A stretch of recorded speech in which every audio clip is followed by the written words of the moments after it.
Welcome to the Prescott Area Arts and Humanities Council's program, My Life in Art. The Prescott Area Arts and Humanities Council is Prescott's oldest arts advocacy organization, and we are proud to host this program, which showcases local artists in all capacities. And today it is my privilege to have with us our very special guest, Karla Burkitt, who is Artistic Director for Laark Productions. To begin with, Karla, welcome. Thank you. And please give us a little bit of a background first on what Laark Productions is and what they do. Well, Laark Productions is the official title for what Lane and I have always done. My husband Lane and I have been kind of self-producing theater in the Prescott area for many years, and about 3 years ago we had the opportunity to submit a proposal with the Highland Center for Natural History to produce some Shakespeare in the Pines to raise money for their children's education. And so we gave ourselves the official title of Laark Productions, even though we've been producing for a long time at various venues, so that we could partner more easily with other organizations. Having our own masthead, our own 501c3 allowed us then to partner with the Highland Center in an easier way than just coming in so as private entities. So we formalized and we became our own production company so that we could negotiate with them and write contracts and share with them. So we went to Highland Center and proposed a production of Midsummer Night's Dream, which was pretty successful for them as a fundraiser and successful for us as our first outing as Laark Productions, and they asked us back. So since then we've been producing at the Highland Center for Shakespeare in the Pines and other locations, I would say in the Quad Cities, but not really in the Quad Cities, because we've been to Arcasante and Cottonwood, Camp Verde, so. Wonderful. Now, is Shakespeare basically Laark's output, or do you have plans to do other types of entertainments? Well, currently we have a video production arm that is producing videos for use in a corporate setting. So we're actually working with another nonprofit organization to produce some training videos for them. But largely when it comes to theater, what people have been asking for is Shakespeare. So what we're producing is Shakespeare. Wonderful. How did you come up with the name Laark? What does Laark stand for? Okay, well, goodness, about 10 or 15 years ago, when Lane was back in school, he was going to Yavapai College and taking computer courses. He took a design course and he needed to come up with the name and logo of a company. And so he drew a picture of a bird and called it Laark Productions, which is basically an anagram of my name. And that was his dummy corporation that he made up for a class. So when we were looking for a name and a logo, it was already available because he'd already developed it for a class. Very good. Now, Karla, Laark Productions is only about 3 years old, but you have a long background and history in the arts. Can you tell us a little bit about yourself and your background? Okay. Well, I have a degree in theater that I received from Northwestern College in Orange City, Iowa, not the Northwestern in Chicago. When I graduated with that degree, I was also engaged to Lane, and through a series of circumstances, we relocated out here to Arizona. And right away, I went to the Prescott Job Service and said, I need a job. And the man at the job service looked at my resume and said, theater, what did you expect to do with that? So I went over to the Prescott Fine Arts Association, as it was then, and said, I would like to work with some community theater and got involved there. And when was this, Karla? Now you're asking. That was 1986. And so we started working with the Prescott Arts Association, Fine Arts Association, doing plays with them. Over the years, within about 2 years, they were interested in starting the family theater program and asked if I would be interested in developing plays and directing young people. So I think the first play that the Prescott Fine Arts Association did for the family theater program was Beauty and the Beast, which was written by my brother-in-law and myself, which was an interesting process. And that... This was still about the late 1980s. This was 1988. I think we wrote that play and developed a few plays over the successive years. We did The Wild Swans and The 12 Dancing Princesses. So that was kind of where we engaged a lot with the Fine Arts Association at that time, was developing a program for children to be involved and to get theater training, and to produce school shows, which was really fun to have the first school shows that were done there. Yes. And bus the kids in, and they would come. And so I had a little background in that in college. My college theater did a lot of children's theater where they would bus kids in. So that was really close to where I'd come from. But in addition to writing plays at Prescott Fine Arts Association, you also, I believe, acted and directed other shows as well. Acted in several shows. Before I had my kids, I did more. But I was involved in, I think the first show that I did at Prescott Fine Arts was Mousetrap. Was that the first one? I was actually around then. I think Mousetrap was the first one that you and Elaine here were actually acted in. Yeah. I think before that I did costumes for Foxfire. Yes. Yeah, that was the first involvement that I had. Very, very long time ago. A long time ago. And then through the years where we did How to Succeed in Business with Gary Davis and HMS Pinafore. Yes. Some of those, I Do with Joanne Ramsey directing. All wonderful shows. Did a lot of... And so viewers understand I was actually around back then. So We've known each other for a while. Yes. Yeah.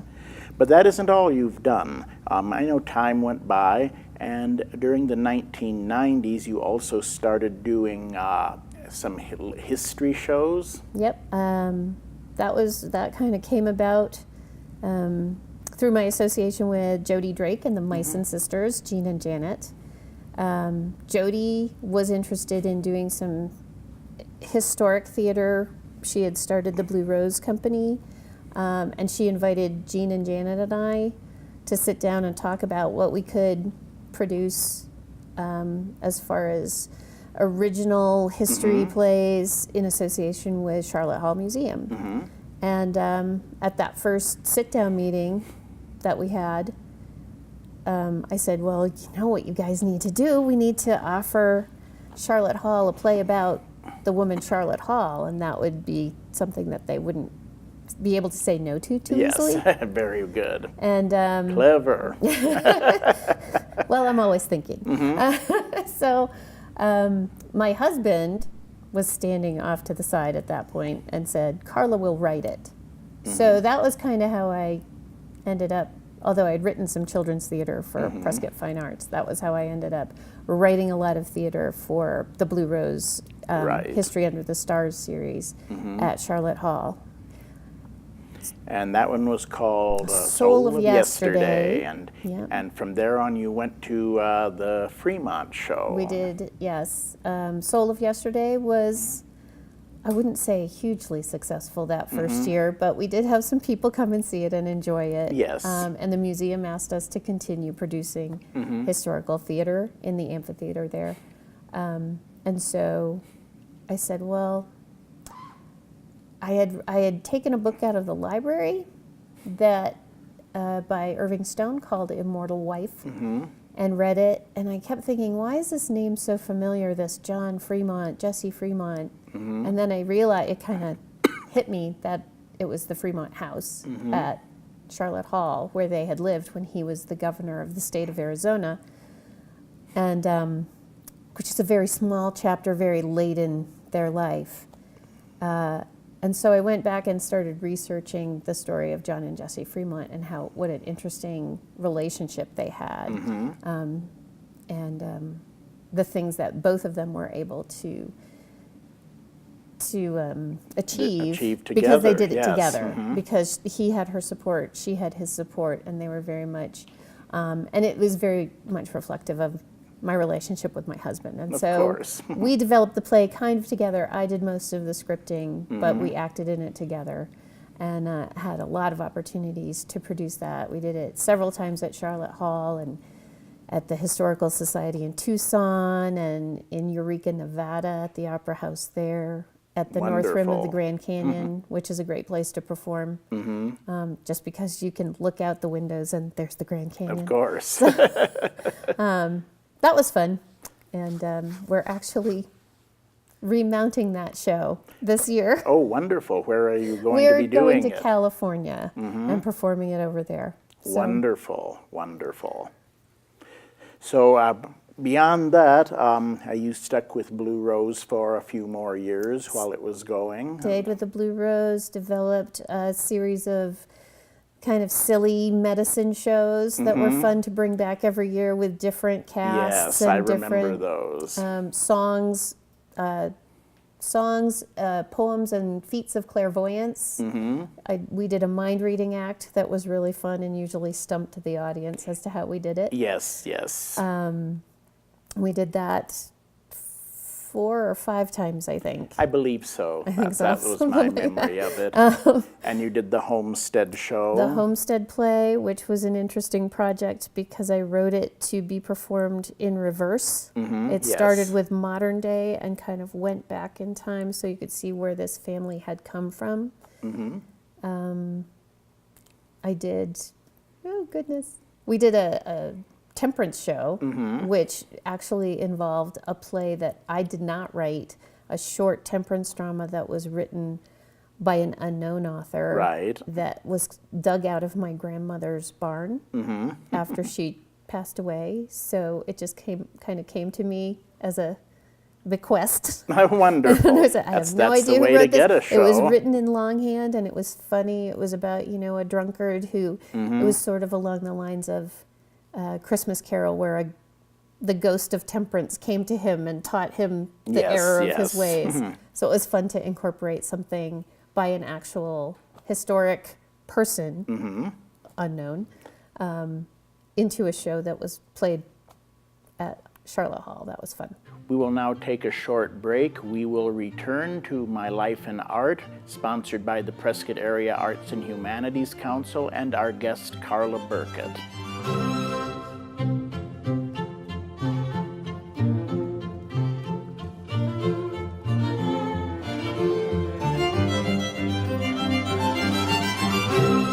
Welcome back to My Life in Art, sponsored by the Prescott Area Arts and Humanities Council, the Prescott Area's oldest arts advocacy organization, and we are talking with Karla Burkitt, Artistic Director for Laark Productions. And Karla, you have had you've devoted your whole life to theater, it seems like. It certainly seems that way. Tell us a little bit about yourself. Are you initially from Arizona? Your family life? Not at all. I was born in New England. I was born in Vermont. My entire family is still back in New England. When I was looking for a college to go to attend, I moved out to the Midwest to attend college, and then from there back to New England briefly, but then ever since college I've lived in Prescott, so been here for a very long time now, and it's home. Very good. And you are married, to your husband Lane, and Yeah. I think you told me you just recently celebrated your 30th wedding Yep, anniversary. 30 years on Christmas Eve 2016, so That's wonderful. And children? 4. Wow. Yeah, 3 sons and a daughter. That is terrific. And so, Karla, did you said you had a degree in theater. You got to obtain that in college, I presume. I have a bachelor's degree in theater. Took my GREs, applied to go back for a master's, and that just didn't happen because life happened instead. I understand. So when I had the opportunity to be involved both at Sharlot Hall Museum and when the Arizona Classical Theater came to town, and I started working with them. That was sort of my higher education in theater, particularly with Shakespeare. I hadn't done a lot of Shakespeare before. I worked with the Arizona Classical Theater and the Arizona Shakespeare Festival, and then I was their costumer for 6 years. So that's an area of your career we haven't touched on. You and your husband were involved with Arizona Classical Theater when they were going. Yep. What was it? Tell us a little bit about what you did with them, what it was like. Yeah, my first opportunity with them, I received a flyer in the mail that they were holding auditions, and I went and auditioned for Kelly and Tracy Johnston, and got the part of Titania in Midsummer Night's Dream, which was performed on the Courthouse Plaza at that time. And that was a great experience working with people who had sort of those advanced degrees and kind of knew how to do things in a professional way.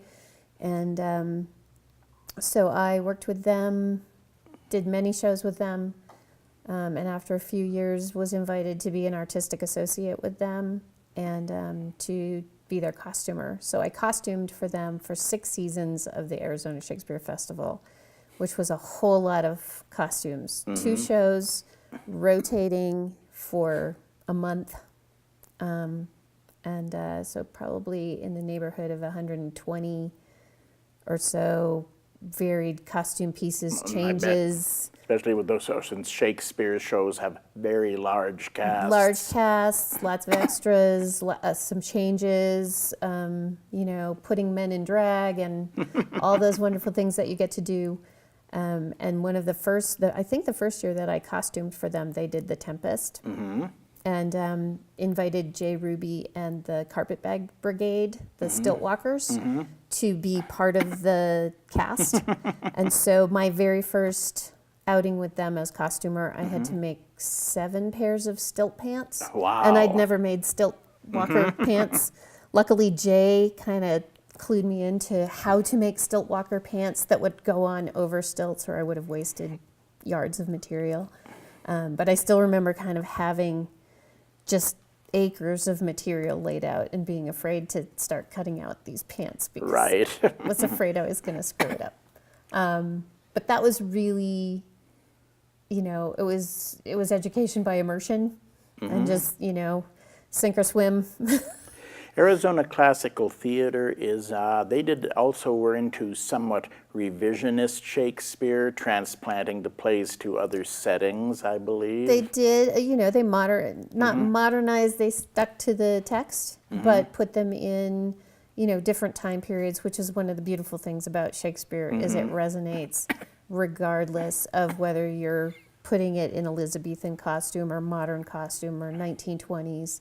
If you find a way to say something about our culture and how our culture stays the same, even though things change, fashions change. Of course. People pretty much stay the same. Yes. Hamlet would still be angry with his mother for remarrying his uncle in any time period. Of course. And so, and sometimes it doesn't work. Sometimes you transplant your Shakespeare into a time period and it just doesn't quite jibe.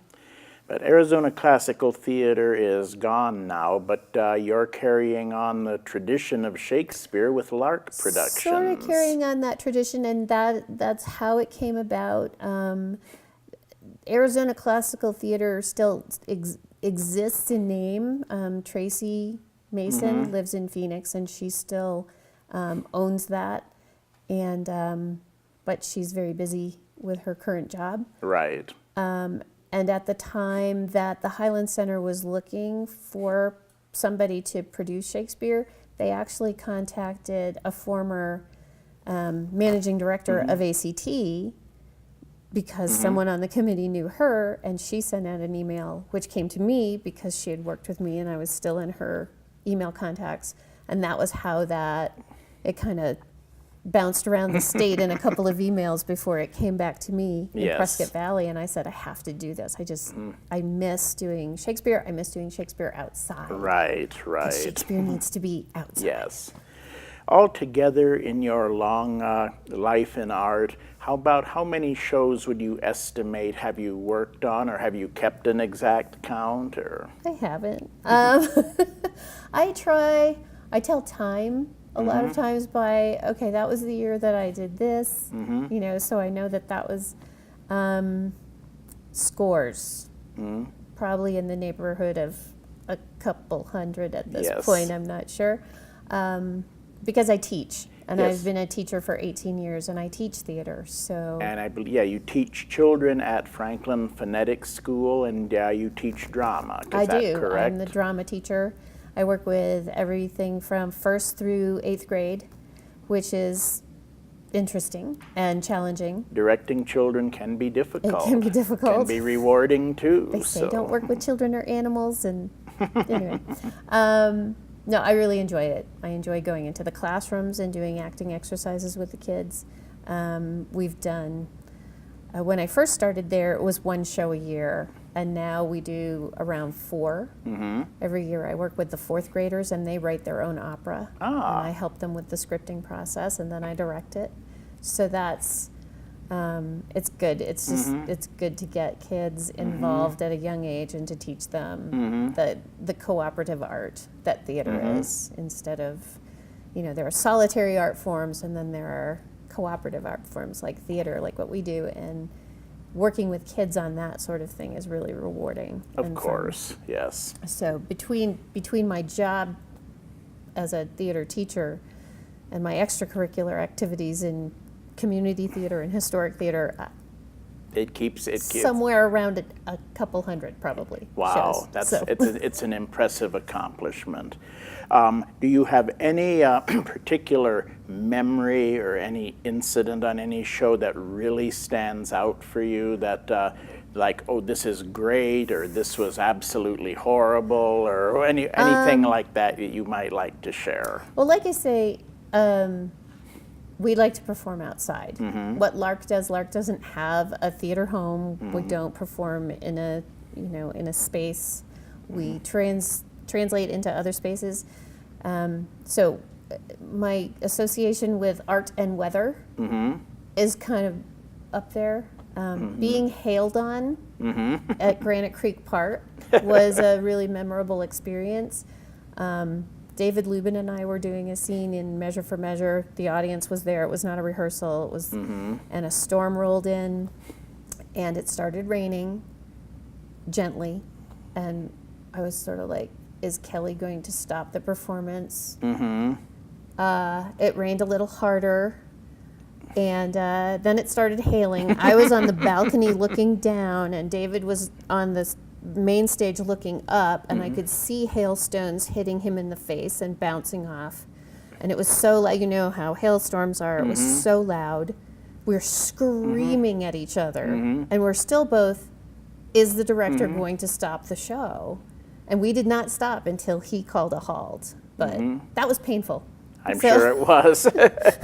But memorable. And one of my favorite experiences was the first Laark production at the Highland Center when we arrived to do the show, and there were signs that said rattlesnake in the area, and we kept getting updates on where the rattlesnake was. They would come into the dressing room while the actors were dressing and say, the rattlesnake is moving down the hill. The rattlesnake is now moving up the hill. And so that was really fun for me. I was like, I've never gotten rattlesnake updates. Right. And that's special. So. One last question, Karla. You've done so many shows over the course of your life. Are you planning to keep going? Any thoughts of retiring from art? Or? I don't think I can. Most artists can't. I had a slow period a few years ago. where we had just brought our daughter home from China, and I wasn't involved in anything. There wasn't really anything coming up. I was still working my job, but wasn't performing anywhere else. And I thought, well, I guess this is it. I'm too old for the young parts and too young for the old parts, and I'm just not going to do. And then I auditioned for PCA, for J.P. Perpich's Shadowbox, and got involved in that. And all of a sudden, there were offers, you know, and opportunities. So it comes and goes. Very good. Don't think I'll ever really be done. It's hard for an artist to come to an end. Some are ready, but some they can't imagine living without it. Yeah. So, Karla Burkitt, thank you for being here with us today. Karla is the artistic director of Laark Productions. And Karla, could you give us your website? How do people find you? If you're looking for Laark Productions, we're at www.laark, productions.org. Wonderful. Karla, thank you so much Thanks, for being Parker. here. Everybody, thank you for joining us for My Life in Art, sponsored by the Prescott Area Arts and Humanities Council. You can find us online at paahc.org. Our website is currently undergoing some maintenance. Hopefully it will be back up soon. You can also find us on Facebook, and we will also be posting our mailing address here at the end of this show. Please contact us and consider becoming a member. We are the oldest community arts or advocacy organization in Prescott, Arizona. Until next month, thank you very much. I'm Parker Anderson. Have a good day.